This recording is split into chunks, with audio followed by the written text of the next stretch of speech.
Na mfuatiliaji wa Safi Media, hii ni barua ya wazi kabisa ambayo imetolewa na Simba Sports Club wakitoa taarifa kwa umma kuhusiana na mchezo wao dhidi ya Yanga ambao ulitakiwa upigwe leo katika uwanja wa Benjamin Mkapa saa 1 kamili usiku leo tarehe 8 Machi. Sasa Simba wametoa taarifa na kusema kwamba Simba Sports Club imesikitishwa na vitendo visivyo vya kiungwana dhidi ya timu yetu kuelekea mchezo wa ligi kuu NBC dhidi ya Yanga, Simba ikiwa timu mgeni.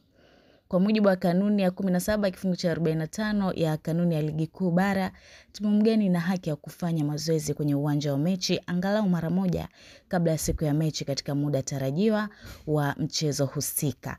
Kwa makusudi Simba imenyimwa haki hiyo licha ya kufika uwanjani katika muda husika.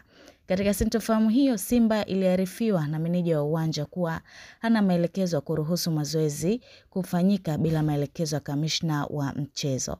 Pamoja na kamishna wa mchezo husika kufika, mabounsa wa klabu ya Yanga walivamia msafara wa Simba huku wakiendelea na vurugu na wakizuia msafara wa Simba kuingia uwanjani kufanya mazoezi.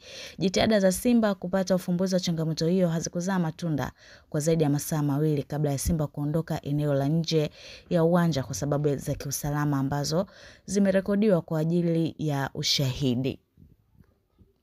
Kufuatia ukiukwaji huo wa taratibu za mchezo, Simba haitoshiriki mchezo husika na haki zote zimehifadhiwa.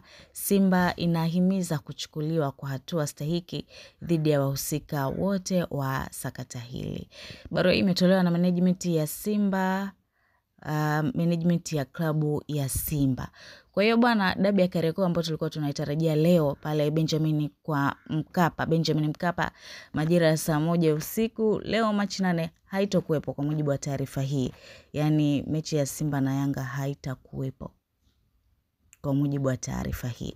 Mimi naitwa Nizia Morris, endelea kufuatilia Safi Media, tutaendelea kukujuza kwa ukaribu kuhusiana na nini hasa ambacho kinaendelea dhidi ya timu hizi mbili Kongo kabisa hapa Tanzania, na ni watani wa jadi wa muda mrefu.